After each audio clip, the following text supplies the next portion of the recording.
¿Estás cansado de tener todas tus notas, documentos y proyectos en distintos cuadernos, por ahí, distintos lugares? ¿Quieres tener todo en un solo lugar y personalizado tus necesidades? Bueno, Notion es la solución. Más de 20 millones de personas y equipos usan Notion en todo el mundo. Notion es la herramienta de colaboración intuitiva que te permite soñar, planificar, trabajar y construir de la manera que tú desees. Puedes, por ejemplo, planificar un podcast usando Notion y es la manera más simple de dar forma a tus ideas, procesos y herramientas para avanzar. Con Notion tendrás todo lo que necesitas en un solo lugar. Escribir, planificar y mantener todo organizado nunca fue tan fácil. ¿Quieres empezar a usar Notion hoy mismo? Regístrate y comienza a usar Notion de forma gratuita en Notion.com. Descubre cómo Notion puede ayudarte a avanzar hoy mismo. Apóyanos usando el link en la descripción. Pero también recuerda que Notion es gratis para uso personal para siempre. No esperes más. Empieza a usar Notion hoy. Es tu oportunidad.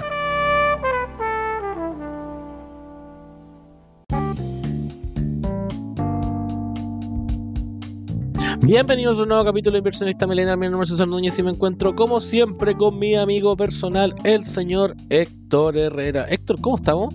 Bien, y tú, César, oye, qué bueno volvernos a juntar hoy día viernes en la mañanita, 8:30. Madrugando. Desayunando Millennial. Sí, estamos desayunando Millennial, desayunando noticias.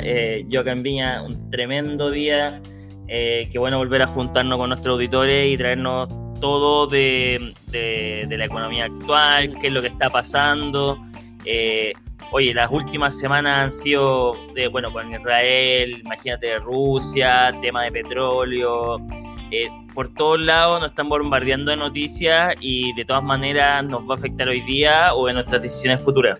Sí, yo estoy de acuerdo contigo, o sea, hay hartas cosas. Yo lo comentaba en el capítulo del domingo que lo que si bien lo que está pasando con Israel y con Palestina, con Hamas, importante desde el punto de vista como humano, también es importante desde el punto de vista económico. Yo igual creo que no es tan importante. Yo creo que siento que la guerra de Ucrania con Rusia es más, nos pegó más, pero eso lo vamos a discutir quizá un poquito más adelante.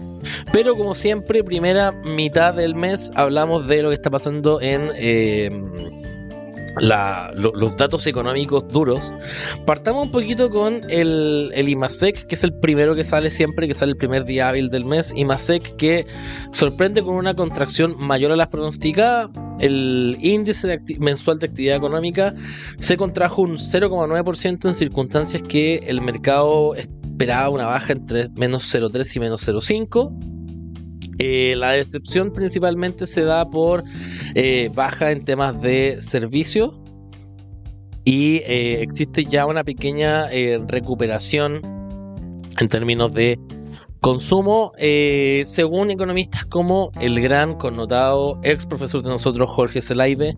Dice que la recesión técnica para el tercer trimestre es muy probable, requiriendo tan solo una caída o una contracción de un 0,3 en septiembre. Recordar que este IMASEC es de agosto, así que probablemente no hemos visto el efecto completo de la baja de tasas del Banco Central ni nada de eso, que están buscando reactivar la economía, pero en el fondo es preocupante que nos estemos contrayendo más de lo esperado. Dijimos en su momento que el invierno, junio, julio, agosto, iba a ser complejo. Lo hemos visto también en temas de desempleo, pero no pensamos, yo por lo menos no pensé que iba a ser más decepcionante de lo esperado. No sé cómo lo ves tú, Héctor. No, sí, de todas maneras, yo creo que esta contracción que hemos visto del 0,9, cuando se esperaba un crecimiento del 0,5, me llama profundamente la atención y bueno, ahora toda la gente está diciendo y comentando lo que nosotros decíamos un par de capítulos atrás, que es cómo vamos a empezar o cómo va a venir un plan de inversión pro inversionistas, pro el mundo privado, que es bastante, porque al final en este minuto, por mucho que Marcel diga que hayamos tenido un superávit fiscal, que haber sido por la minería y todo, ha sido complicado. No hemos visto una reactivación económica. Sí, el tema de la inflación no estamos desacoplando de los números, pero no se ve una reactivación por parte de la economía. Me llama tremendamente la atención también que estemos en un periodo, que a mí lo vamos a conversar. Gabriel Boric hoy día está creciendo en promedio en sus 4 años en 1,9, que sería el segundo gobierno que menos crece después de Bachelet 1, si no me equivoco. No, pero desde 1990, creo. No. Es decir, ahí está, es decir, no es de 1909, es decir, tenemos la actividad del segundo gobierno de Bachelet creció en 1,8, se espera que Gabriel Boric haga con 1,9. Claro. Y bueno, y es increíble también darse cuenta que, por ejemplo, Patricio Elwin avanzó un 7,4, Eduardo Frei aumentó un 5,5 en su periodo, Piñera también estuvo buenos valores, y es difícil, no sé, es difícil ver que la economía se ha ido estancando, es decir, nos estamos olvidando un poco de la pandemia, nos estamos olvidando un poco de los traspasos del gobierno hacia las personas, y eso que nos pegue la inflación, pero todavía no nos sentimos cómodos creciendo y no había una reactivación por parte del gobierno, no han habido propuestas, no han habido política, y cada vez también que han habido cosas nuevas también, el gobierno no se ha hecho parte, o cómo decirlo así, cada vez que nosotros dijimos que ok, vamos a hacer una ley del litio, vamos a hacer una ley de ISABRE, vamos a hacer una ley de impuestos, nada se ha hecho. Entonces también desde ese punto de vista no nos quedamos en corto en decir que las políticas públicas no se han dado para hacer mejorar el país o no se han creado para que podamos ver mejores frutos. A ver, yo estoy muy de acuerdo con lo que estás diciendo, principalmente porque siento que si comparamos, a ver, los gobiernos, a ver, hay dos cosas. Uno, los gobiernos anteriores, ya hablemos, tú la del gobierno de Elwin, el gobierno de, no sé, el de Lago, de Piñera, igual venían ya de una base de comparación que es relativamente baja. O sea, baja. Sí, o sea, relativamente baja. Y fueron, podríamos decir, tiempo un poquito más simple. Desde el punto de vista de que no estábamos tan interconectados como políticamente. A Piñera le tocó en su primer gobierno entrar después del terremoto, entonces le tocó todo el plan de recuperación, que eso sí o sí genera como crecimiento económico. A Boric le tocó, yo creo que igual le tocó como se diría en el póker o en el carioca o el juego de cartas que tú quieras, le tocó una mano inicial muy mala. Le tocó COVID. Y le tocó la salida o el fin de lo que sería la pandemia. Entonces ya en el 2021 habíamos visto un crecimiento inusual, principalmente explicado por el consumo y los retiros, y ahora yo creo que se está pecando por lo mismo, se están pagando los mismos pecados que en su momento el oficialismo avaló. Fue el tema de dejar que la gente sacara tanto retiro, dejar que todo se fuese a consumo, y dejar que todo se fuese a la inflación y que el Banco Central al final lo corrigiera como ex post, pero y creo que se están pagando los platos rotos, y lo que está haciendo el gobierno, yo creo ahora, es tratar de salvar los muebles en términos de plan de gobierno. O sea, entienden que no van a poder hacerlo completo, que no hay plata, que la reforma tributaria se les cayó, que el pacto fiscal todavía está en el refrigerador, entonces plata no tienen tanto. El litio se ha ido a piso durante la última semana, el cobre también. Entonces veo complejo lo que le queda a Boric de gobierno, más con una coalición que igual está relativamente separada desde el punto de vista de que el Partido Comunista tiene harto poder dentro del gobierno, más que la misma coalición suya, o sea, más que el Frente Amplio, más que especialmente en los cargos quizá que podríamos decir más clave. Entonces, en términos de capital político, el gobierno ya está corto, y se quedó corto, especialmente después del caso Fundaciones. Entonces siento que, como te digo, es un buque que todavía no tiene destino y no tiene plan, y eso se nota en términos económicos, se nota y aparte, en el fondo, yo creo que una de las cosas que lo comentamos con Nico Arrieta la semana pasada, el hecho de que el Banco Central sea independiente te limita a usar solamente uno de los brazos de la política económica. O sea, la política monetaria sí o sí va a cargo del Banco Central, y eso igual te limita, y el Banco Central tiene un mandato, y el mandato es claro, que es la estabilidad de precios, no la estabilidad de moneda como sale en la nueva constitución que están escribiendo, y por lo tanto se ve completamente limitado, y eso se traspasa en la economía, y bueno, nada que hacerle, yo creo. No, y también al mismo tiempo te das cuenta que necesitamos una reactivación económica tanto en mediano como en el largo plazo, y que al mismo tiempo está acompañada, bueno, de factor bueno como la baja inflación, pero también un aumento de desempleo, cada vez se están postulando menos trabajos mensuales. Hay un tema de recesión económica, todavía más vemos que los precios de las casas siguen siendo caros, el costo del financiamiento sigue siendo alto, entonces no hay algo claro también que motive a los privados o ayuda a la gente que quiere invertir en este país, y eso lo veo como complejo en términos de que necesitamos una nueva reactivación económica que nos permita mejorar el mercado laboral, nos permita aumentar los sueldos y nos permita seguir pensando que Chile puede ser un país bueno por los siguientes 10, 20 años. Que a mí algo que me preocupa, es decir, el otro día estaba pensando y al final que haya trabajo para todos significa que podemos seguir alimentando este sueño de que Chile va a seguir creciendo, que el mercado inmobiliario es bueno, que podemos seguir viviendo, pero si es que este tipo de cosas no pasan, ahora, todo esto es un ciclo. En verdad nosotros estamos en la parte alta del ciclo donde vamos bajando las tasas, hay una contracción económica y nosotros deberíamos pensar que en algún minuto también vamos a salir de esto. Claro. Pero si no lo acompañamos de medidas clave, de un buen presupuesto y todo lo que rodea esto, también una conversación entre los sectores privados y el sector público, es muy difícil que logremos esto con una tendencia alcista a largo plazo. Yo igual creo que hay harto sensacionalismo detrás de todo esto. O sea, no sé, de repente, ya acá poco me importa tirar como echar culpas, pero por ejemplo la prensa cuando sale, por ejemplo, no sé, el otro día salió la OECD, no sé si era la OECD, pero era creo que era la CEPAL o el Banco Mundial, que salía como el crecimiento de los países en 2023 y salía como el título era como se confirma lo que se sabía, así como Chile y Argentina son los únicos países que se van a contraer durante el 2023, o sea, y salen después, no sé, por los Bad Boys, el partido de la gente diciendo, ¿vieron?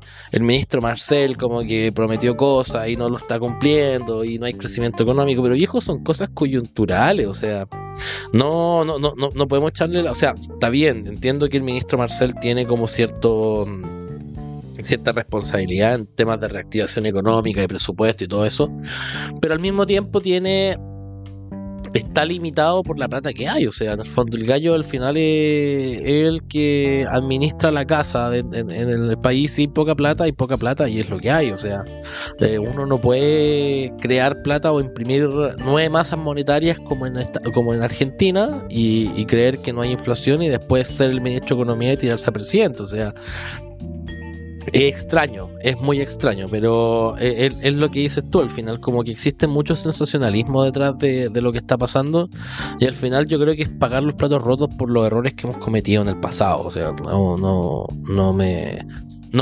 me queda otra explicación al respecto. No, de todas maneras, y también recordar que un país que no crece es un país que también sus términos de intercambio varían, se nos hace todo más caro. Hoy día también con un aumento de la tasa del dólar que todavía no se ve en el IPC, nos pueden seguir subiendo los precios. Ahora yo creo que lo único bueno de esto es que el país está en una contracción, por lo cual no vamos a ver una alza desesperada de la inflación. Pero igual hay que darse cuenta que en algún minuto somos la economía que menos está creciendo. Aparte, todos los economistas dicen que los datos que están entregando el gobierno son más positivos de lo que realmente son, entonces podría ser aún mayor el decrecimiento que tenemos o la contracción que tenemos. Sí. Entonces, no es menor presentar esto como algo que hay que hacer hoy día para conseguir los trabajos del futuro y que podamos lograr los siguientes superávit fiscal que se lograron en este tiempo, podamos lograr disminuir la deuda total que va a tener Chile también en un futuro, que bueno, todos estos años, incluso ahora vamos a hablar después de que se aumentó con el presupuesto del próximo año. Entonces no es menor las medidas que vamos a tener que seguir tomando para que Chile siga creciendo. Sí, no, yo estoy de acuerdo contigo, estoy muy de acuerdo contigo. Pasemos a la segunda noticia grande que tiene el mes, yo creo, en Chile, que es el IPC, el índice de precios al consumidor, que mide lo que en términos práctico la inflación, el cambio en los precios a partir de una canasta. El IPC aumentó más de lo esperado del septiembre, subió un 0,7. Se esperaba un alza del 0,6, algunos esperaban alza de 0,5. En general, septiembre, marzo, diciembre tienden a ser los meses con mayor inflación. Si bien esta inflación es más alta de lo esperado, se explica principalmente por temas, podríamos decir, de energía. Se explica también por el aumento en el precio de los alimentos, el aumento en el precio del dólar, y la inflación anual sigue a la baja y queda en 5,1%. Anual me refiero a los últimos 12 meses. Lo interesante es que acá la inflación subyacente o la inflación sin volátiles, que sería sacando energía, alimentos y creo que transporte, Héctor, no estoy seguro, Sí, así es. sigue en línea con lo esperado, o sea, un 0,2, y en el fondo el aumento adicional se debe a temas coyunturales, que puede ser el efecto del alza del precio del petróleo y al mismo tiempo el efecto en el alza del precio del dólar.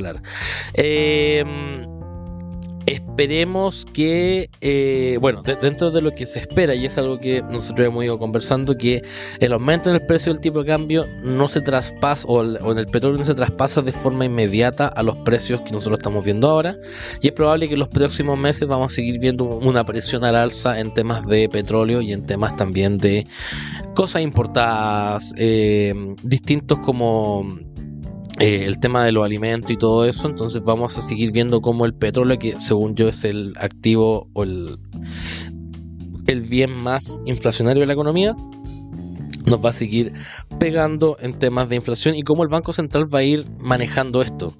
Sí, no, y eso es importante. Me llama profundamente la atención también de que se ha venido, ya nos olvidamos de los coletazos del COVID, de los traspasos del gobierno a las personas. Es decir, hoy día sí, aunque vemos un registro de un 5,1% de un IPC en 12 meses, sí podemos decir que ya no tenemos una inflación que va galopante, creciendo siempre, y eso habla también de que se han hecho bien las cosas, o que de alguna manera pudimos sacar ese efecto macroeconómico de lo que nos está pasando. Ahora, ¿qué es lo que hemos visto también? Y como tú bien lo dijiste, que en 12 meses las bebidas alcohólicas, según el INE, han crecido un 9,1, el vestuario un 5,5, luego tenemos la salud, que ha crecido. Me llama profundamente que la educación haya crecido un 11%, que, si esto lo dice el INE, es la base. Y lo estuve revisando, es por el tema del paro de los profesores. Ya, sí. Entonces, como que entre comillas, el paro de los profesores para como la actividad económica de la educación, y lo que hace... ese es del IMASEC. Pero independientemente de eso, el paro de los profesores como que hace que la educación en términos como de horas sea más cara, porque probablemente hay que llegar como a acuerdos para poder hacer eso. Pero al mismo tiempo está el tema de que la universidad igual hacen como estos ajustes anuales para el tema de educación. Dale. No, y también, a mí también otra cosa que me llama la atención es que cómo puede ser que la papa haya crecido más de 100% en 12 meses y el pan más de un 10%. Es decir, yo me acuerdo cuando era chico, compraba el kilo de pan por 800 pesos. Hoy día que la gente no compra pan y son más de 2.000, me llama mucho la atención, porque cuando trato de conversar esto con gente más adulta, no es que haya cambiado el Chile en los 90. Yo creo que sigue pasando lo mismo, solamente que la presión sobre los salarios es mucho mayor. Claro. Yo también, por ejemplo, me acuerdo o siempre estar conversando este tema de cuánto vale un niño o lo caro que es tener un hijo, y realmente antes la gente, yo siempre hago esta comparación, con un sueldo normal a tu papá le alcanzaba para ir de vacaciones, que toda la gente coma, colegio, salir a comprar ropa y todo lo que tenga que, incluso pagar un dividendo, poder tener su propio lugar. Hoy día todos esos ítems dentro de un mismo salario han ido creciendo y los salarios no han ido aumentando. Entonces cada vez también nos hemos quedado a través de toda esta erosión y no la subida de sueldo con menor poder de compra. Y eso es algo que a mí como me llama también mucho la atención, porque debería venir un proceso de reactivación económica que aumentar los salarios, sí, de todas maneras, y es como vamos a ir sacando que los chilenos cada vez vayan ahorrando más, podamos optar a diferentes servicios, no todo sea el crédito, y podamos ir manteniendo estos precios o disminuyéndolos. Ahora, como lo he visto en Estados Unidos, es muy difícil que los precios del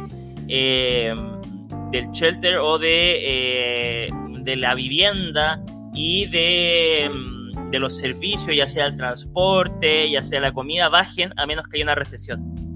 Yo veo muy difícil que haya una baja de los precios, que pues, salgamos a comer no salga más barato, si es que no existe una recesión probablemente tal y realmente hay un desequilibrio macroeconómico en el sistema. Bueno, eso es una de las cosas que hemos ido conversando también, porque en el fondo no hay...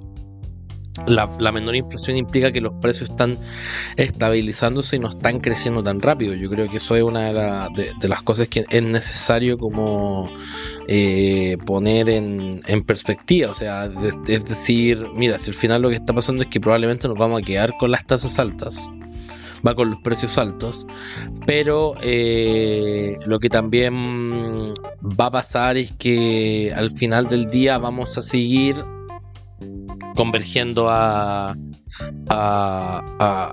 un estilo de vida más caro, y en el fondo y creo que yo lo he comentado varias veces que al final Santiago se va a convertir como en una super metrópolis como Londres, como Nueva York, si es que Chile sigue creciendo. Si es que Chile sigue creciendo, pero en el fondo ya la diferencia de precios entre regiones y Santiago es importante, harto, o sea, ¿cachai? Entonces, y eso ya te da a entender que probablemente Santiago ya se convirtió en una metrópolis como distinta, se desacopló en términos de precio en comparación con el resto de la región. De las regiones, sí. No, es increíble ese desacoplamiento que hay de las regiones y lo que puede... Es decir, el nivel de vivienda... Sí, yo vivo en Viña y me doy cuenta que, bueno, quizás a nivel de vivienda un poco más barato, pero los servicios en general son mucho más baratos. Ahora, cuando uno piensa en regiones, la gente como que llama a grandes metrópolis, por ejemplo, a Concepción, a Valdivia, el norte, pero también hay varios...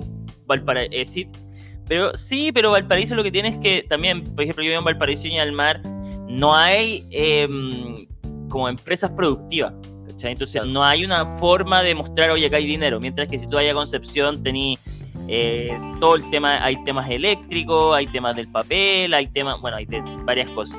Bueno, y también hablar de que hemos reducido la tasa a un 175 puntos base de su punto máximo, y yo creo que eso igual ha sido bueno para poder reactivar la economía, pero no lo suficiente para volver a generar producción.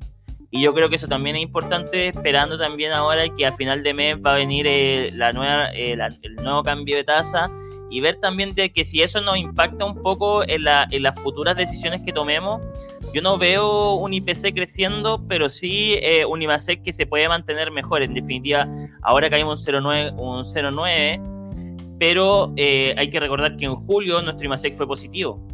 Entonces, bueno, hay que ir pensando cómo se va a dar esto, pero si no viene acompañado de un plan de inversiones, un plan público, es muy, muy difícil que esto se traspase a todos los chilenos y nos podamos encontrar mejor todo. Exactamente. Oye, pasando a otros temas, hablemos un poquito de lo que está pasando con el tema de la ISAPRES. ISAPRES que, a ver, hay una polémica que tiene que ver con el monto que las ISAPRES deben en términos de prestaciones. Según, no recuerdo quién fue el que hizo el cálculo inicial, creo que fueron las mismas ISAPRES los que hicieron el cálculo inicial. Eran 1.400 millones de dólares los que las ISAPRES debían.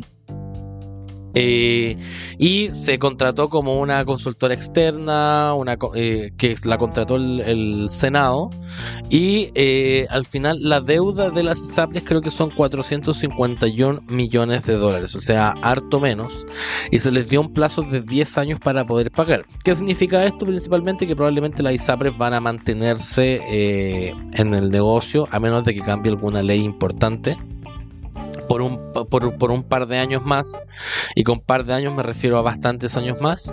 Y ante esto mucha gente trató de especular con esto, y en los últimos 12 meses han salido 400.000 afiliados de las ISAPRES. Está bien, hay varias ISAPRES que están teniendo problemas. Creo que una de esas, por ejemplo, creo que es Nueva Más Vida, que tuvo problemas con la clínica Santa María, la clínica Dávila, pero mucha gente se va a FONASA. Y está bien, tú puedes irte a FONASA y contratar seguros complementarios y todo eso, sí, Pero lo que no entienden, y acá yo quiero ser bastante claro con esto, es que cuando uno después quiere volver a la ISAPRE es difícil, porque te toman ¿Difícil? Sí, o sea, es difícil desde el punto de vista de que cuando tú vuelves a ingresar al sistema te realizan el mapeo de preexistencias nuevamente. Entonces no es lo mismo, ponte tú, hacerse un mapeo de preexistencia cuando tienes 25 años que cuando tienes 40 años, donde ahí ya probablemente te encontraron, o sea, si es fumador te encontraron hipertensión, te encontraron algún par de cosas, ya tienes ya tus Estos marquitas. distintas marquitas, entonces probablemente te van a cobrar más caro al reingresar que cuando estabas adentro. Entonces yo creo que esa es una de las cosas que, o sea, jugar con y especular con eso a mí me parece que relativamente como no inteligente, más pensando que el sistema, a ver, la salud privada en Chile es súper cara. Es súper cara y eso como estamos todos de acuerdo, que es caro ir a atenderse a un sistema de salud bueno, pero es más caro cuando no tienes cobertura de salud. Entonces yo creo que especular con eso y esperar que en el fondo en FONASA te atiendan en una clínica privada de la misma forma que teniendo ISAPRE, me parece que es una utopía. Claro, es creer en una utopía. Entonces, como que independiente que tú creas que seas muy antisistema y todo eso, yo creo que hay que ser realista con lo que está detrás y salirse de este sistema, te guste o no, de ISAPRE, en el fondo es jugar al final con tu salud. O sea, te puede pasar que te atropellen y tengas problemas con una pierna y tengas que ir a un sistema de salud, y en las clínicas creo que no están dejando ingresar gente que no tengan cierta cobertura de salud o cierta ISAPRE. Entonces el otro día es jugar con fuego.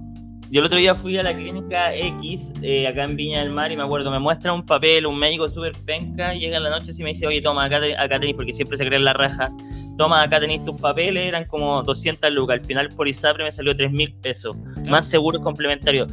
Es súper complejo. Primero, el sistema de salud me llama profundamente la atención que esté quebrado. La verdad, porque, ganan cada vez que ingresa nueva gente y con los reajustes. Y lo que pasó fue que han habido diferentes leyes que han pasado por la Corte Suprema y todo, que le están haciendo devolver plata a los afiliados, y eso generaría un hoyo en el sistema de ISAPRES porque hoy día están con pérdida. Eso es principalmente lo que está sucediendo. Y bueno, el sistema de ISAPRES no quiere pagar este dinero a todos sus afiliados porque ya están mal y el sistema completo ha ido cayendo. Ahora, es importante darse cuenta que es lo que dicen también los sistemas privados, que dicen que si votamos el sistema de ISAPRES, ¿dónde va a ir a parar esa gente? A un sistema público que es deficitario, a un sistema público con listas de espera, a un sistema público que no da abasto ni siquiera para la gente que está hoy día. Entonces, ¿cómo nos hacemos cargo de esas 2 millones a 3 millones de personas que realmente buscan un sistema de salud bueno, mueven la economía y también piden más del país? Porque sería muy difícil que pudieras traspasar toda esa gente a un sistema público que todavía también no tiene los fundamentos ni la estructura para operar. Y yo creo que eso es bastante complicado. Ahora, la salida de los afiliados también habla un poco de que los planes han ido subiendo, de que esta prima GES, que es la que nos cobran, también ha ido subiendo, que te la suben una vez al año, y está siendo inviable, y al final hoy día todas estas reducciones o márgenes negativos están siendo compensados con la poca gente que entra. Me llama también la atención que hace poco Cruz Blanca ya no tiene fuerza de ventas. Claro. Y eso es como, oye, al final si ese era tu negocio, ¿qué estamos esperando? Solamente para que la gente sepa, la que tiene los mayores números de beneficiarios es Banmédica, luego viene Colmena, luego viene Consalud, que es de la Cámara de Construcción, luego Cruz Blanca, Nueva Más Vida, luego viene Vida 3 y luego viene Esencial, que es la clínica alemana. Se han ido disminuyendo muchos afiliados este año, 100% lo que dicen los economistas y todas las noticias es que es un tema de precios, que la gente ya no le está alcanzando, y este sistema de salud también que pide que se le devuelvan los dineros injustos que se le cobraron por las tablas mal hechas. Es complejo porque no hay una vuelta atrás que no venga de una ayuda público-privada y que tampoco sea destruir un sistema. Al final, destruir un sistema sería destruir las clínicas, destruir la administración, destruir el esfuerzo que se ha hecho durante todo el proceso económico o de crecimiento de Chile con respecto a infraestructura, médicos, tecnología. Entonces, no es menor que también se esté planteando destruir un sistema que es valioso en sí, yo creo, y también que no hay una forma de resolverlo a nivel público. Entonces, ¿cómo te vas a quedar sin salud? ¿Cómo vas a estar dejando que se te vayan los inversionistas? ¿Cómo estáis dejando también de una gran parte de la población que necesita comunicarse o tener médicos, no los va a tomar? No, claro, yo estoy muy de acuerdo contigo, y desde el punto de vista de... En el fondo es lo que hablamos. Yo creo que especular con algo en lo que existe bastante incertidumbre y desconocimiento, más siendo un tema regulatorio, me parece que es súper... no quiero decir irresponsable, pero es como es jugar con fuego, ¿cachai?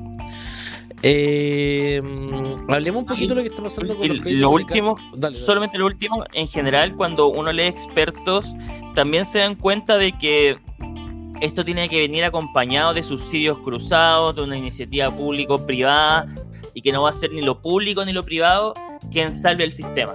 Entonces necesitamos conversaciones. Esto ya se ha fallado varias veces en la Corte Suprema, están esperando que el Congreso ayude, pero no hay una visión clara donde van a quedar todos estos activos, la gente, y al mismo tiempo toda la gente que emplea. Es todo un sistema, eso. No, bien, insisto, estoy muy de acuerdo contigo. Hablemos un poquito, para cerrar el tema de Chile, lo que está pasando con los créditos hipotecarios y lo que está pasando también con el dólar que sigue al alza, principalmente subiendo por temas de aversión al riesgo, con lo que está pasando con Israel y Hamas, que lo vamos a hablar un poquito más adelante. Hay mucha incertidumbre a nivel mundial y mucha gente está pensando en el dólar como el gran refugio en tiempos de incertidumbre, que es lo que generalmente pasa. Dado eso, la demanda por dólar a nivel mundial está subiendo. Todo esto considerando también que el dólar y el petróleo a nivel mundial está subiendo de precio, por lo tanto es probable que las tasas de la Reserva Federal se mantengan arriba, que es lo que también dice, lo vamos a hablar un poquito más adelante. Entonces es probable que sigamos viendo el dólar bastante caro por los próximos días. Y en temas de tasas de crédito hipotecario, seguimos viendo las tasas a niveles altos según los datos del Banco Central. Las tasas de hipotecarios se mantienen sobre el 4,38%, que es bastante alto. Estuve acá en la mañana leyendo por qué en el fondo las tasas siguen altas, y la principal explicación es que si bien el Banco Central está bajando las tasas, el efecto se ha visto principalmente en las tasas de corto plazo, más que en las tasas de largo plazo, que son las que se usan para los créditos hipotecarios. Ven un efecto bastante más de baja, bastante más a largo plazo, lo que en el fondo le va a matar le sigue matando el sueño de la casa propia a nuestra generación, a la generación más millennial. Entonces va a haber que esperar, mantener el pie de la casa debajo del colchón en depósito a plazo o en money market por un tiempo, a esperar que las tasas bajen, pero da la impresión de que no vamos a volver al boom de tasas que teníamos pre-estallido social. Yo creo que va a ser difícil poder llegar a eso. No sé cómo lo ves tú, amiguito. Estoy muteado. Sí, estaba muteado. A mí un tema de que me llama profundamente la atención es que el sueño de la casa propia se haya ido cortando. Que ya tener una familia, hacer tu casa y todo no es tan simple, y que por ejemplo un crédito de 6.000 UF, que podría ser una casa o un departamento piola en Santiago, te está saliendo alrededor de 1.200.000. Si es que, y al mismo tiempo se han ido aumentando también las restricciones para la gente que puede tomar el crédito, entonces está siendo aún más difícil poder ir a generar lo que genera sociedad, la familia, las casas, tener tu perrito, generar porque estamos trabajando. Entonces, hoy día sí las tasas están cuesta arriba. Independiente, estaba también leyendo en la mañana de que aunque se espera una baja de tasa ahora a final de octubre, el mercado ya la tiene dentro de sus tasas. En definitiva, ya lo tiene incorporado este ajuste, y que no es que vayan a seguir bajando, sino que se van a resistir a bajar también. por el movimiento macroeconómico que tenemos hoy día y que no va a ser más fácil. Ahora, yo también he estado mirando cuáles son las otras posibilidades que se pueden hacer ante estos créditos o crédito hipotecario. Bueno, yo justo también he estado viendo temas que ahora tengo que sacar un par de créditos hipotecarios y hay otras alternativas hay otras alternativas de ver la plata, como por ejemplo, si es que uno tiene un departamento, se compró un departamento antes y lo quiere sacar ahora y va a sacar un crédito hipotecario, hay una parte tributaria que te ayuda a que haya una devolución del IVA. Y esa devolución del IVA te puede parar por un par de meses tu inversión inmobiliaria, que es cuando uno arrienda un departamento amoblado y empieza a hacer factura. Otro tipo de tema, hoy día dado que la plata está cara y tú podrías decir, ok, me conviene o no me conviene entrar, y si me conviene pago un poco, existe también en el futuro un proceso de refinanciamiento, un proceso de cambiar o movilidad de crédito hipotecario, que lo que podrían ayudar que en un tiempo de bajas tasas, si realmente te podáis refinanciar en buenas tasas y que siga siendo una inversión propiamente tal. Al final hay que pensar de que existe demanda por los bienes inmobiliarios, existe demanda por el arriendo, sino acá lo difícil está siendo la compra, que es lo mismo que pasa en Estados Unidos, y dado que está siendo difícil la compra y el financiamiento, aumentan los arriendos, y que te aumenten los arriendos, lo que también está pasando con respecto a eso es que te aumenta el costo de la vida. Entonces no es menor que las tasas no quieran bajar, que no haya movilidad, que no haya financiamiento y que también se vayan destruyendo los sueños. Cada día más hoy día la gente está, no sé, queriendo viajar, hacer otras cosas, pero menos consolidarse y ayudar a la sociedad en términos de, lamentablemente, la familia es la parte básica de una sociedad, de seguir creciendo, de seguir manteniéndonos en este sueño, pero si no podemos seguir con este lindo sueño, comprar la casa propia, aparte todos los precios están subiendo, la salud de los niños está subiendo, la comida está subiendo, entonces, ¿cuándo vamos a parar y decir o cuándo vamos a poder hacer este sueño que nos prometieron desde chicos, que era tener la casa propia, casarse?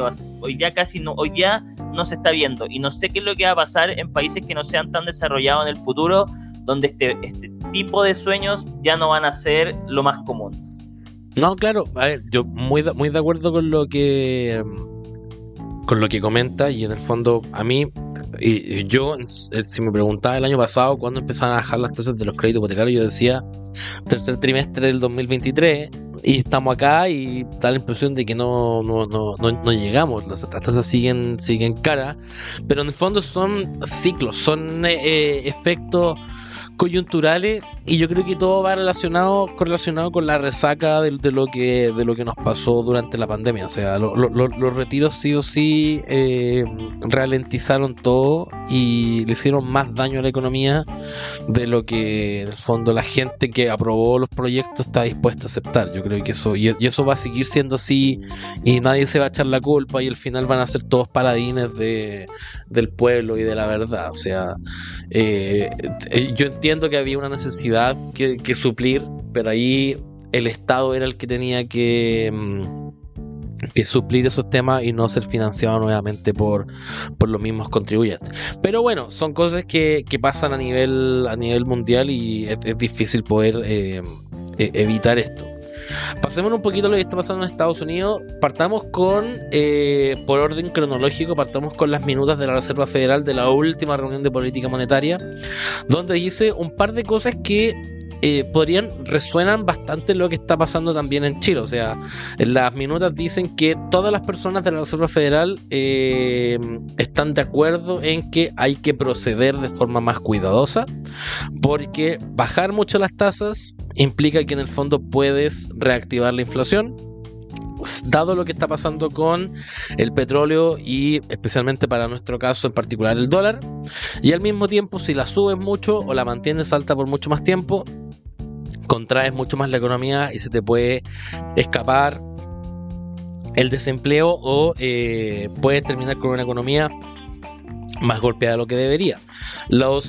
También las personas encargadas de la decisión de política monetaria dicen que ven riesgos para poder llegar a los goles a las metas del Banco Central, que en este caso, de la Reserva Federal, perdón, que en este caso son pleno empleo y la estabilidad de los precios, que en el fondo la meta inflacionaria, que para Estados Unidos es de un 2%, para Chile es de un 3%, y ven que hay más de un riesgo que en el fondo no es dicotómico, es decir, ven riesgos que podrían derivar en distintos escenarios. Y finalmente, la Fed dice que todos están a favor de mantener las tasas de forma restrictiva, es decir, tasas altas por más tiempo. Algunas personas dicen que eso es relativamente, que todo lo que hace la Fed es relativamente reaccionario, pero resuena un poquito con lo que está pasando acá en Chile, donde el Banco Central debe estar en una disyuntiva similar, o sea, bajar mucho o mantener por mucho tiempo es algo que resulta razonable, más pensando que ya hay fuentes inflacionarias que tú no tenías dentro de tu predicción. No sé cómo lo ves tú. Para mí, a mí no me gustaría estar ni en los zapatos de Rosana Costa ni en los zapatos del tío Jerome Powell, así que... Pero no, yo creo que está difícil también. A mí lo que más me llama la atención también es que Estados Unidos, para ser la economía, una de las economías más grandes, es líquida, genera empleo. Entonces, el problema no es el mismo que en Chile, donde nosotros esperamos que la inflación siga bajando, sino que ellos en sus reuniones de política monetaria hablan de los sticky prices y cómo el costo de los servicios y el costo de la vivienda han ido disminuyendo, pero no en la cuantía que ellos quieren. Al mismo tiempo también de seguir teniendo buenos reportes de empleo y todo, hace que también sigan subiendo sus precios. El año pasado tuvieron una de las más grandes alzas de salarios que han tenido en los últimos años. Entonces, hay componentes claves de la inflación de Estados Unidos que no han querido bajar. Y eso es lo que dicen también, y eso hace que Jerome Powell diga, ok, ¿saben qué? Nos vamos a mantener con una política restrictiva, una política donde no pensamos bajarla, pero sí, todos los analistas económicos y los presidentes de los reservas bancos centrales dicen que va a haber una alza de tasas, por lo menos una, de aquí a fin de año. Y eso también es importante. Me llama también la atención de cómo se ha ido comportando el mercado estadounidense, lo mixto que está haciendo y cómo se han ido tomando eso la gente. Por ejemplo, también el tema de que se suben, hay que recordar que tuvimos 11 subidas de tasa consecutivas, que tuvimos Silicon Valley Bank, se destruyó, hubieron varias cosas que pasaron.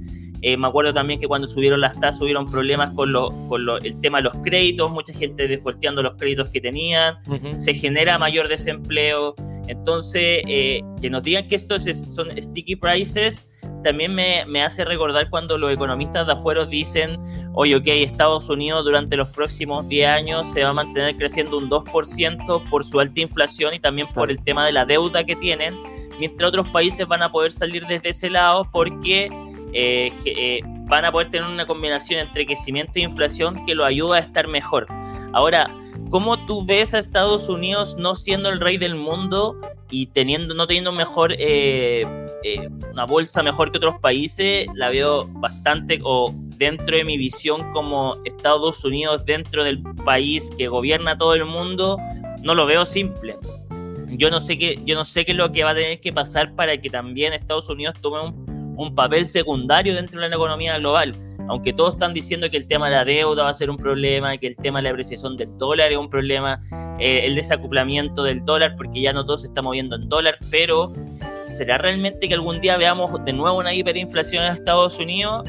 A mí, con mis 30 años, no me ha tocado ver ese tipo de cosas o una gran crisis, pero no dudo que podría pasar. Ahora, para la cantidad de millones de dólares que tienen, para la cantidad de conocimiento, innovación, nueva idea, veo muy difícil, quizás yo, de que el dólar no siga siendo predominante y haya nuevas salidas alternativas. No me veo todo el mundo occidental invirtiendo en China.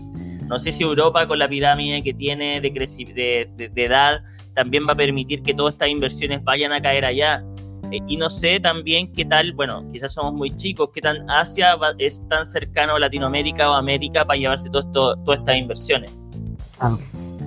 No, sí, a ver, Muy en línea lo que tú comentas con lo que yo creo y también veo al dólar todavía siendo el rey del ganado, como se dice, en varios aspectos. No lo veo bajando, especialmente porque todos lo ven como un depósito a plazo que está rentando el 5% fijo y va a estar así por lo menos un año. Entonces lo veo bien al dólar, lo veo fuerte y se nota también lo que comentábamos un poquito antes. O sea, el dólar viene subiendo en comparación con los países de emergentes por lo mismo, porque la gente está escapando, ve que hay riesgo a nivel global y ese riesgo a nivel global también se traspasa en términos de incertidumbre al dólar. Pero mira, es parte de...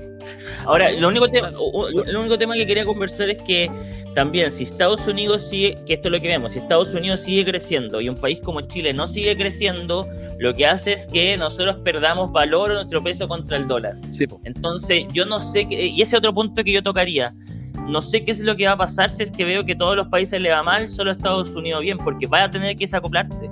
No te va a quedar otra salida para no tener un dólar en 2 lucas, ¿cachai? Porque va a seguir con inflación, va a seguir crecimiento, pero a ti te va a estar pegando una recesión. Entonces, también vamos a tener que encontrar una salida alternativa, o Estados Unidos va a tener que ser lo suficientemente inteligente para ver otras salidas que no sea quizás su propia moneda, pero al mismo tiempo seguir teniendo el monopolio del mundo o seguir distribuyéndose como es.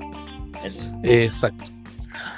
Ayer también, día jueves 12, vimos el dato de inflación de Estados Unidos, dato de inflación que crece más de lo esperado, se esperaba un 0,3 y una inflación de los últimos 12 meses a 3,7 a 3,6%, salió un poquito más alto de lo esperado, la inflación salió 0,4, terminando una inflación de 3,7%. El core CPI o la inflación sin volátiles, que sacando comida y sacando energía, y housing, que es todo lo que tiene que ver con arriendos y todo lo que tiene que ver con las casas, el precio de como hipotecario, subsidio, estuvo en línea con lo esperado. Sin embargo, preocupa a los economistas en Estados Unidos principalmente que el costo de los arriendos sigue siendo el factor principal del crecimiento inflacionario, siendo prácticamente la mitad del crecimiento de la inflación en Estados Unidos, más que el efecto asociado a el petróleo y la inflación que viene por ese lado, lo que llama bastante la atención y que probablemente puede que sea un factor de riesgo quizá para un poco más adelante. Y al mismo tiempo destaca también el dato de inflación en comparación con los salarios reales, que eso también podría ser una tendencia para nosotros, que cayó un 0,2% en el mes, pero sigue subiendo un 0,5% de un año atrás. ¿Qué es lo que quiere decir esto? Principalmente que los salarios no se están necesariamente ajustando a la inflación en Estados Unidos, y eso también podría sentirse y podría ser una tendencia que está pasando en Chile. Interesante todo lo que pasa en términos de inflación, y probablemente esto le va a dar pega a la Reserva Federal para poder decidir qué es lo que va a hacer con su próxima reunión de política monetaria que se viene ahora a fin de mes. No sé cómo lo ves tú. Sí. No, en términos de que el precio aumentó un 3,7 en los últimos 12 meses, tuvimos un pic de 9,1 en junio del 2022 y que fue el más alto desde 1981. Hay que recordar eso, que pasó solamente casi hace un año, donde tuvimos un pic donde hemos visto de que todo también ha subido acá. Por ejemplo, un 3,7, pero lo que más subió fue, por ejemplo, acá estoy viendo frozen, not carbonated, juice and drinks, todo lo que tiene que ver con comida subió. Ahora la energía ha venido bajando, pero mucho tiempo también nos acordamos de cuando partió la guerra Rusia y Ucrania, donde los precios estaban altísimos. Sí. Han subido los temas de seguros de los autos, le ha subido todo a Estados Unidos.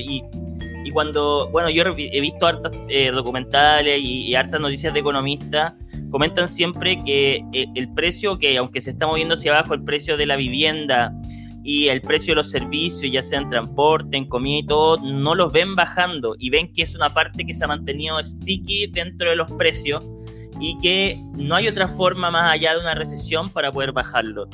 es importante. Yo creo que, bueno, uno está en Estados Unidos y todo, pero debe haber una gran cantidad de personas que no pueden acceder a las cosas que están en Estados Unidos. Hay demasiadas, yo me imagino que van a haber demasiadas crisis dentro de Estados Unidos para que, no visibles, para que puedan existir todas estas alzas de precio y todo esto, porque yo supongo que un ciudadano común no se debe sentir tampoco tan contento con todo lo que está pasando, sobre todo estar en el país más caro, de los más caros del mundo. Ahora y también me gusta decir que al final la inflación también está volviendo a lo normal, es decir, tenemos un 3.7, el 2 es lo que ellos están buscando. Sabemos que hay sticky prices o precios que están ahí pegajosos, pero hay que acordar que también la energía subió, como dijimos, con lo de Rusia y Ucrania. Teníamos temas en las cadenas logísticas por el tema del COVID, que también eso hacía que aumentara los precios. Hubieron estímulos del gobierno por un año que hicieron que la gente se quedara en sus casas. También los salarios incrementaron a sus mayores, tuvieron sus mayores aumentos en décadas ahora, que hicieron que aumentaran los costos de los negocios. Entonces estamos viviendo también ahora cómo la economía se está reajustando a los precios casi normales que tenían. Y bueno, con Estados Unidos también baja la inflación a través de, bueno, un aumento de su política monetaria. Y esto en Estados Unidos particularmente siempre se ha acompañado, o en este periodo, de aumentos de la productividad y aumento de empleo. Entonces eso también le pega a la inflación positivamente. Entonces lo que dicen algunos economistas es que esto se va a mantener por más tiempo de lo esperado, que están viendo que va a haber una recesión, que se va a volver a una inflación del 2% en 2026 recién. Claro. Entonces podríamos seguir encontrando en los próximos años precios altos, Estados Unidos caro, quizás no tanta subida en los precios de las acciones. Igual ya los precios se reajustaron del precio del COVID, pero en la medida que, Estados Unidos siempre va a tener crecimiento, pero en la medida que no se vayan bajando los temas inflacionarios, podríamos seguir viviendo cosas como una hiperinflación que le pasó antes a Estados Unidos y todo, porque la gente allá tiene mucho dinero, los bienes son pocos y hay un gran poder comprador. Sí. Eso. Sí, no, estoy muy de acuerdo contigo. Hay mucha gente que ve el mercado estadounidense con bastantes más ojos de los que cubren, por ejemplo, el mercado emergente, como el mercado chileno. Entonces me llama mucho la atención que mucha gente esté esperando los datos, viendo, analizando cada una de las palabras que dice el tío Jerome, pero yo creo que es parte de una economía que está más globalizada, de un público que al mismo tiempo está más entendido del tema, de unos mercados que hasta donde yo entiendo son cada vez más transparentes. Pero bueno, hablemos un poquito de lo que está pasando con Israel y con Hamas.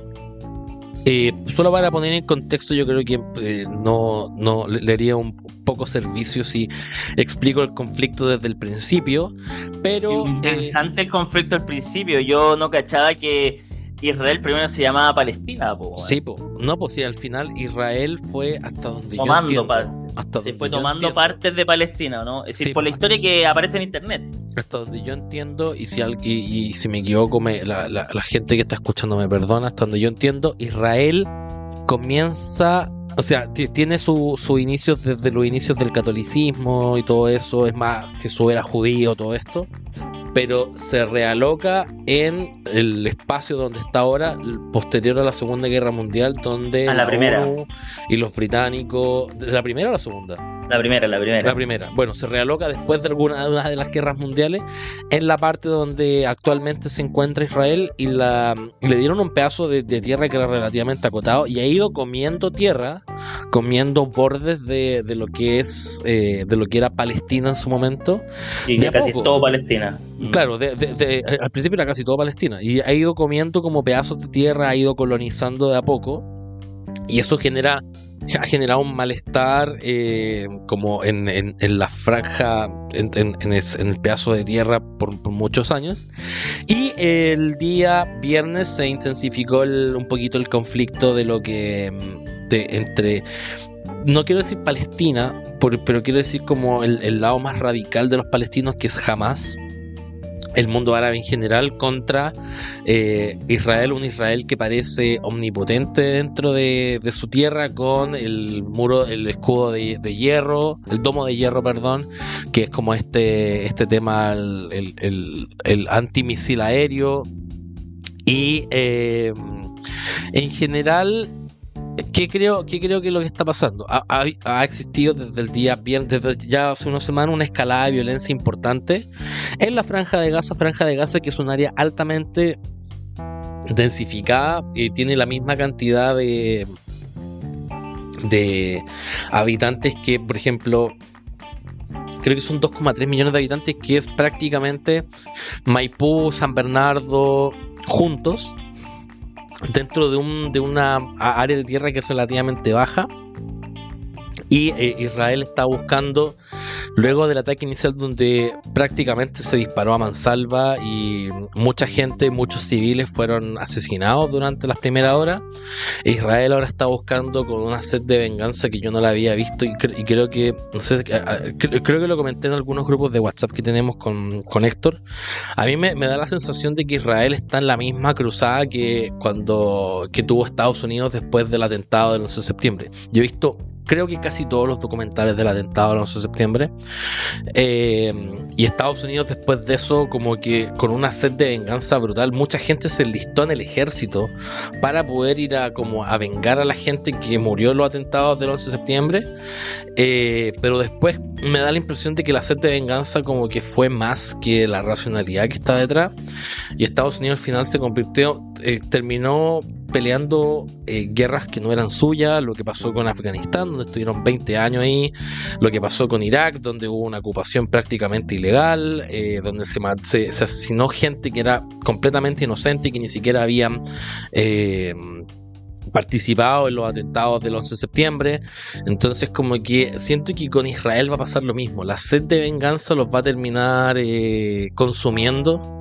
Y probablemente cuando termine todo esto y el polvo el polvo caiga, o todo se calme, probablemente vamos a ver un Israel distinto al que veíamos antes.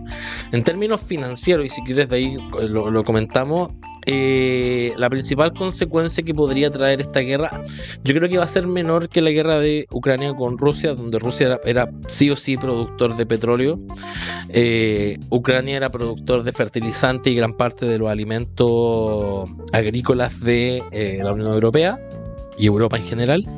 Acá Israel no es un productor tan grande, Palestina tampoco es un productor tan grande, pero la gente que está detrás de Palestina, que es Libia, Irán, son productores de petróleo, están en la OPEC, y probablemente vamos a ver cómo ellos, si se meten en esta guerra, entre comillas, probablemente vamos a ver cómo el precio del petróleo por temas de incertidumbre empieza a escalar. No creo que sea, insisto, el darse el precio del petróleo que actualmente estamos viendo. Me da la impresión de que es más transitoria que permanente en comparación, por ejemplo, a lo que pasó con Ucrania y Rusia, que creo yo siguen siendo más influyentes en términos del petróleo que lo que va a pasar en la Franja de Gaza.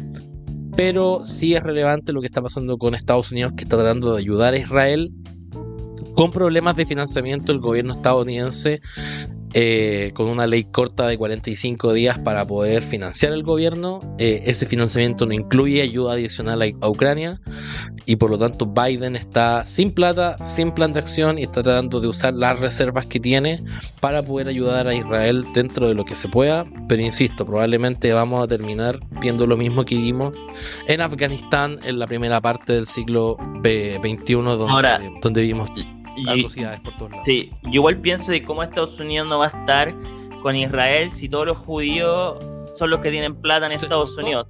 Todos los que tienen plata son judíos, ¿cachai? No, pero no tiene por dónde, pero al mismo tiempo tampoco tiene tanta espalda para poder moverse. O sea, el gobierno está desfinanciado, Biden quiere pagar la deuda universitaria de no sé cuánta gente, Biden quiere hacer un montón de cosas, pero no tiene plan de acción, no tiene plata, no tiene cómo subir, cómo elevar distintas cosas, y le falta, y aparte se le nota con poca energía. Entonces no sé, como que me genera más dudas lo que está haciendo Biden que lo que en el fondo puede hacerlo. Una cosa es prometer y otra cosa es hacer. Yo creo que ahí es donde se le ve bastante limitado al tío Joe. Yo creo que lo que está pasando en Estados Unidos es lo mismo que pasa en Chile en simples como gobiernos de izquierda piden plata, dan toda la plata y llega un gobierno de derecha y muestra que todo si hicieron cosas mal o no han pasado, o porque está difícil, la verdad que un gobierno quizás de derecha de Estados Unidos tipo Trump no tomaría de igual manera lo que pasó con Taiwán, no tomaría de la misma manera lo que pasó con Israel, no tomaría de igual manera lo que pasó en Ucrania. Entonces hay que esperar lo que viene. Bueno, con respecto a esto, hay que recordar que luego de la Primera Guerra Mundial se hubo una declaración en 1917 que le decían a los israelitas, bueno, esta es tu tierra prometida, vente a Palestina, donde el 90% eran palestinos y hoy día debe quedar muy poca población de ellos. Y Israel con Palestina han tenido constantes guerras desde esa época y Israel se ha ido tomando más, bueno, casi gran parte de este pedazo de terreno que tienen ahí. Hay que recordar también de que en general los judíos vuelven también a hacer el servicio militar siempre, y bueno, esta es la oportunidad quizás de sacar a los palestinos o de llegar, se tiene que llegar a una salida en común, que es lo que también decía China y todo, donde no sigan pasando estas cosas. Y al final no pueden haber guerras todos los días y es un problema en sí también. Me llama la atención también, claro, es decir, yo creo que en verdad Israel nunca va a tener un problema de plata, porque incluso tiene muchas empresas tecnológicas, toda la gente vuelve al país, le gusta, la gente que es judía, aparte los judíos tienen dinero, pero no es menor que haya habido esta escalada desde el domingo pasado, donde haya una declaración de guerra realmente y se les diga que van a entrar a pelear sí o sí. Es decir, acá no hay una posibilidad de dar un pie atrás hasta que se logre un objetivo. Y eso es lo que yo digo, oye, esto puede afectar una cadena logística. Mira, en verdad Israel no es que produzca mucho y todo, pero sí puede cortar relaciones entre Asia y lo que podría ser América, Europa. Y Asia es alguien que nosotros con nuestra mirada más occidental, nosotros apoyamos a Israel, pero la gente que está en China, la gente que está en Singapur y todos esos países, la gran mayoría apoya a Palestina, lo que son más desde el lado asiático. Entonces hay que recordar de que también hay varias formas de contar esta historia.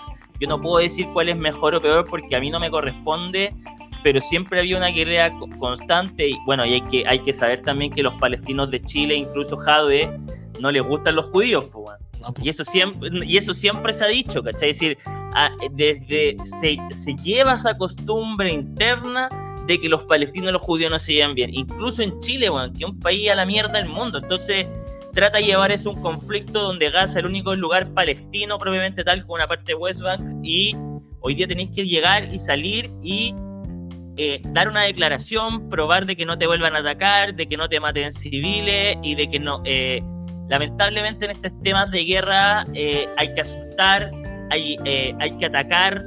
Estados Unidos lo hizo con Irak, lo hizo con la bomba atómica, lo ha hecho varias veces. Entonces también deberíamos esperar hoy día por parte de Israel un ataque, una escalada, y que esto se desaparezca rápido, porque lo que pasa en las guerras o cuando ya te golpean es que si tú no das un golpe te van a seguir golpeando. Sí.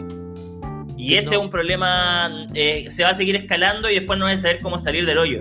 Yo creo lo mismo que tú y veo cada vez más difícil que esto, o sea, a mí me pasa que pasan los años y todavía no hay solución para esto y al final, ¿qué siento yo? O sea, son dos pueblos que están muy divididos y al mismo tiempo veo dos formas de entender el mundo muy distintas, dos formas que en el fondo pelean entre sí, que son ambas muy nacionalistas y por lo tanto no veo una salida fácil. O sea, es difícil. Yo igual empatizo con el palestino, o sea, y empatizo con el judío desde el punto de vista viejo. Nosotros nos mataron durante la Segunda Guerra Mundial vivos. Nos metían en a los judíos en general nos metían en estas cámaras con gases y nos mataban vivos. Está bien, pero por otro lado también empatizo con el palestino, que es decir, viejo, llegaron unas personas que las metieron después de la Primera Guerra Mundial, las pusieron, es como que te pusieran gente a vivir en tus patios, ¿cachai? En el patio de tu casa. Entonces es complejo, es difícil, es difícil no empatizar con el palestino cuando tenés gente que la pusieron en un lado de tu país y que ellos empezaron como a aumentar y prácticamente se comieron todo tu país, o sea, te fagocitaron sí. desde dentro, ¿cachai? Entonces... Y que pasa que el que se va a ir a tu país igual sea inteligente, ¿cachai? Es decir, te fueron a ir al patio y el weón era más inteligente que tú. La más inteligente que tú, y en vez de armar una choza, igual se armó una casa, weón. Armó un edificio en tu casa, y lo empezó a vender, una wea así. Claro, y empezó a hacer oficina y tú todavía estás ahí, ¿cachai? Entonces, como es, yo lo encuentro incómodo y empatizo por ese lado con los palestinos. Está bien, tú me podéis decir todo lo que venga detrás con el tema de ay, es que según la Biblia este es nuestro lado, pero viejo, es lo que era, y la solución claramente era la subóptima, y ahora, como te digo, estamos pagando nuevamente los platos rotos. Ahora, a mí, yo no soy de ningún lado, y yo creo que ojalá no dañan ni la conciencia de ningún judío ni nada, porque no es el problema, pero es brígido como los judíos siempre han sido como, lo han querido sacar de todos lados. Sí, bueno, es increíble también como a Hitler no le gustaban, y cuando uno va ya quizás a comentarios más de documental y todo, es como los judíos siempre han sido los dueños de todas las cosas, antes se rían del tema y se han ido dando vuelta, o fueron los pueblos que lo han ido exiliando. Hoy día llegan a un minuto donde se tomaron gran parte, pero están haciendo resistencia. Entonces, lo único que yo estaría viendo como potencial, no sé, algo interesante ver, es que podría partir una guerra mundial si esto empieza una escalada y en verdad los palestinos no siguen dando la pelea. Entiendo que Hamas también fue elegido democráticamente por Palestina, entonces no es menor de que esto siga continuando.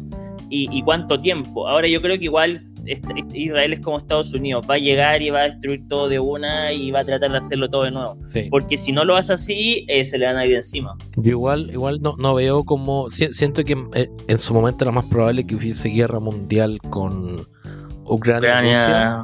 Sí, porque siento que las cosas que estaban en disputa en términos de tierra, en términos de bienes, eran mucho más importantes de lo que la tierra y los bienes que se están en juego en esta operación militar. Yo no lo veo como una guerra propiamente tal, o sea, se declaró la guerra, pero veo más guerra en términos como comparándolo con las guerras que hemos visto durante el siglo XX,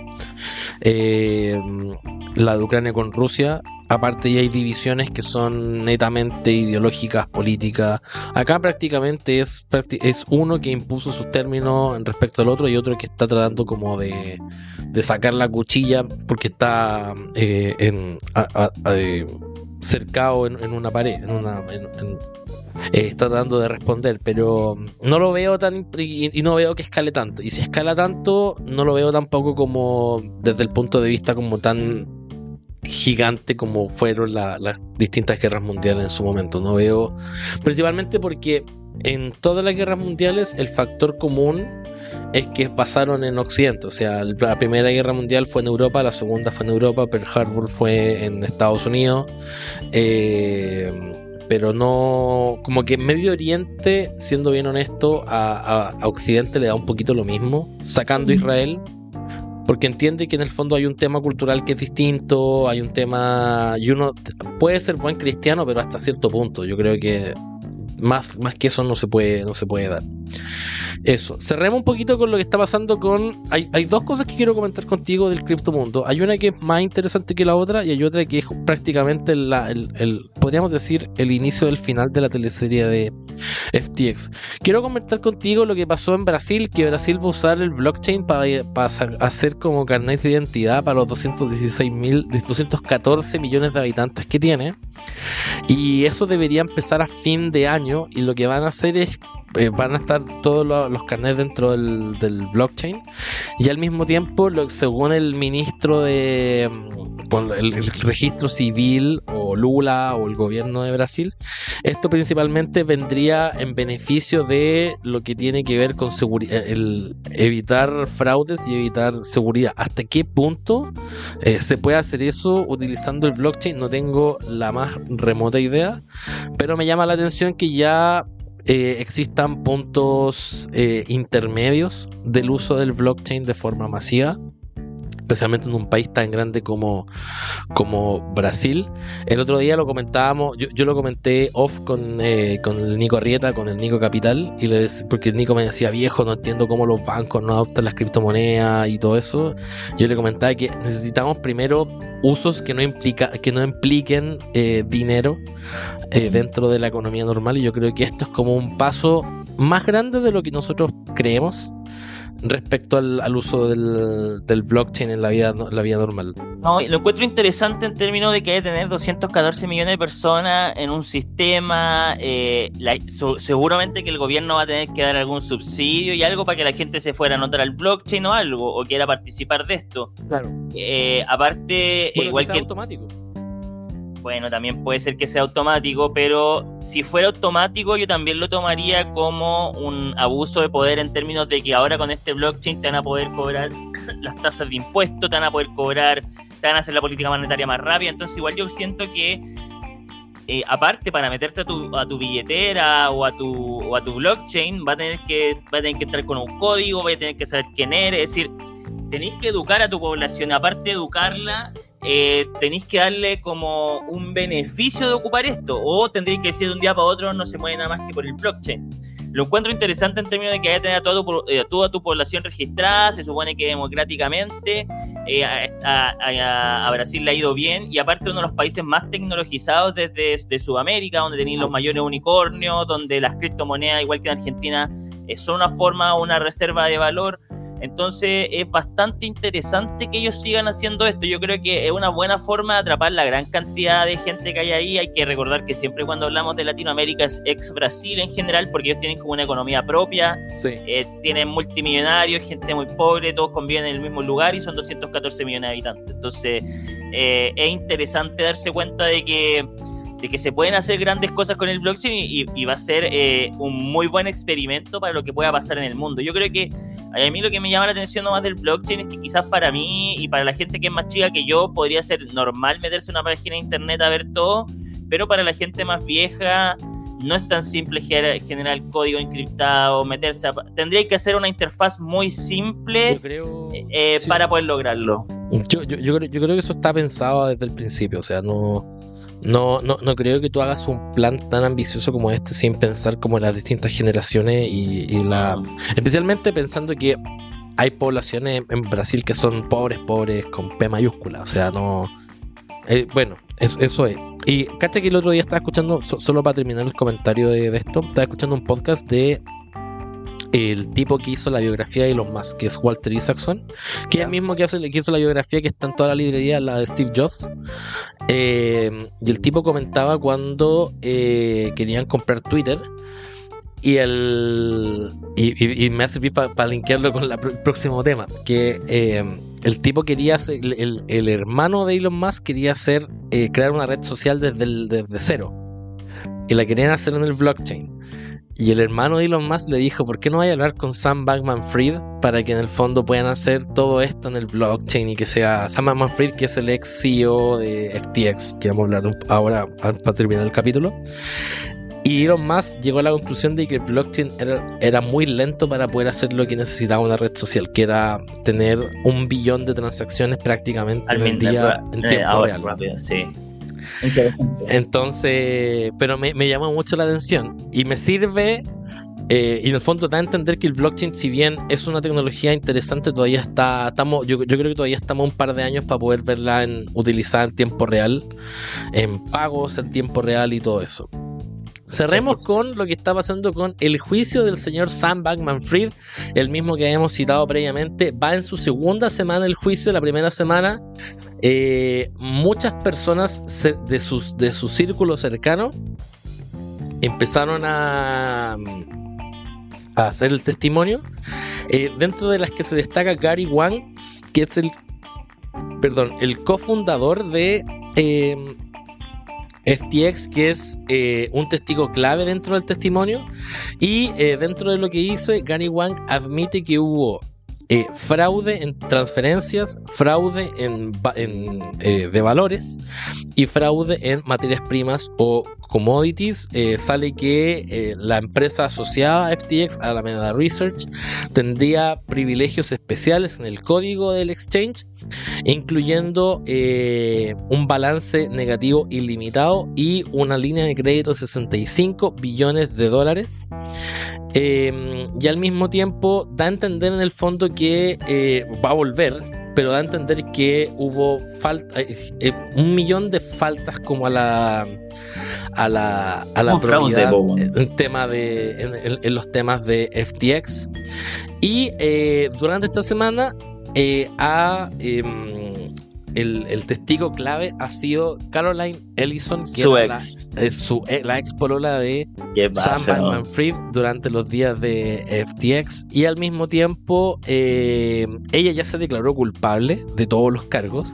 Sam Bankman-Fried todavía no se declara culpable y ha detallado algunas cosas bastante sabrosas de lo que está pasando con Sam Bankman-Fried. Dentro de lo que se detalló una lista de cosas que volvían a Sam loco.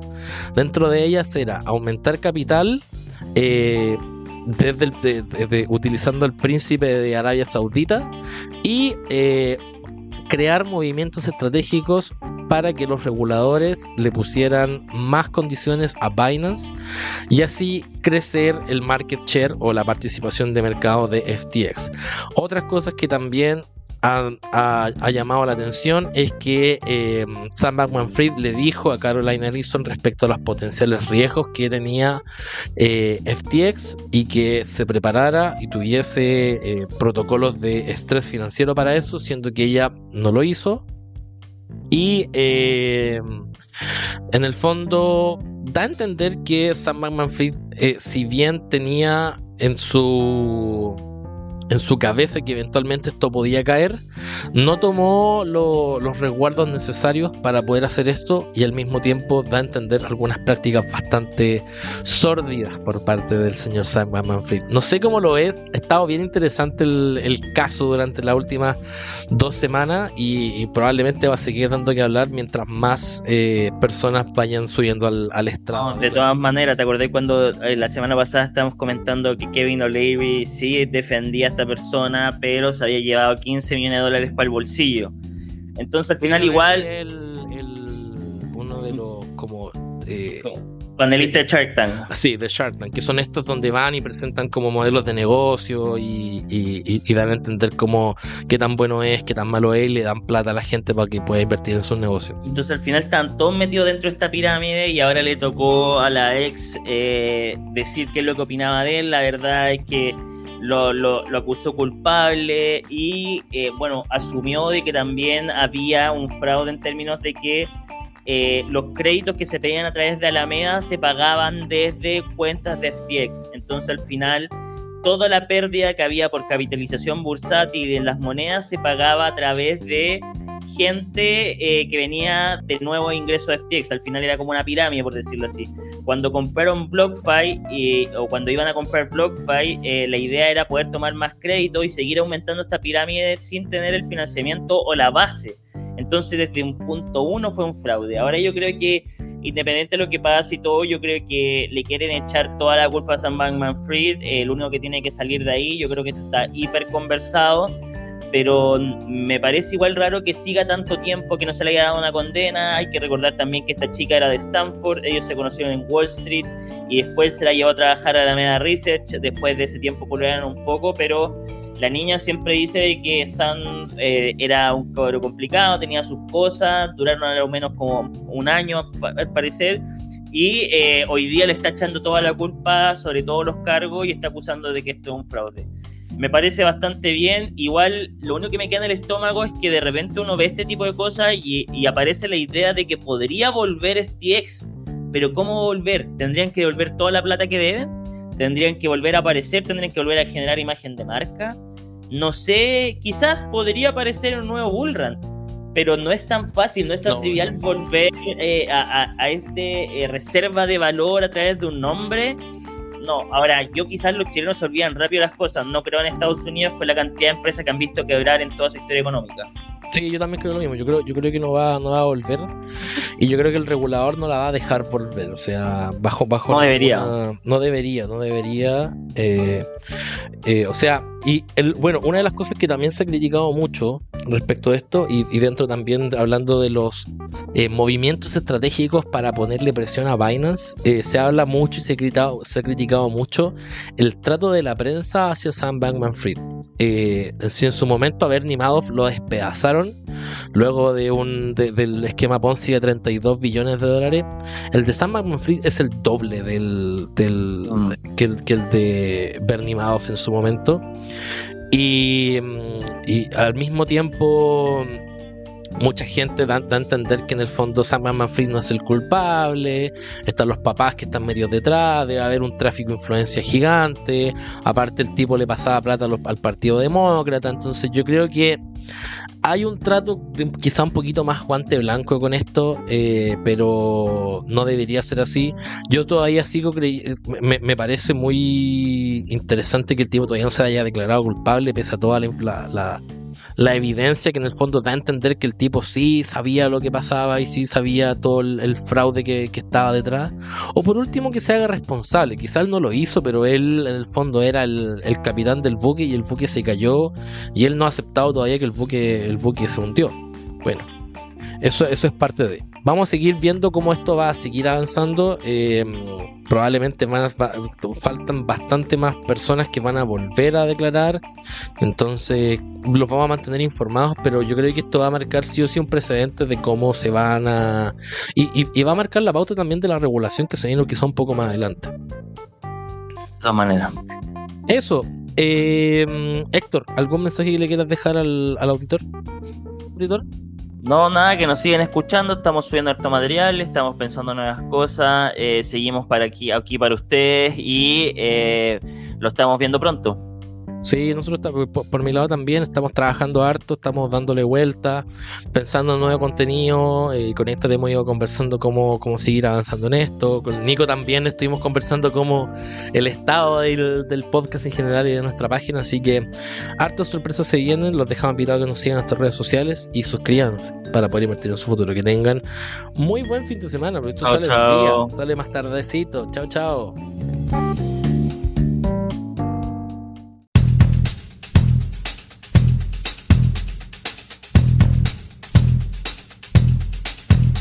Las opiniones realizadas en este programa no deben ser interpretadas como recomendaciones o asesorías financieras. Estas solamente tienen propósitos educativos. Si quieres estar al tanto de nuevos capítulos, síguenos en Instagram como @inversionistamillennial. ¿Quieres enviarnos alguna consulta? ¿Te gustaría estar invitado a algún capítulo y hablar respecto a ciertos temas? Escríbenos al mail inversionistamillennial@gmail.com y búscanos como Inversionista Millennial en tu plataforma de podcast favorita y suscríbete para más contenido asociado al mercado e inversiones.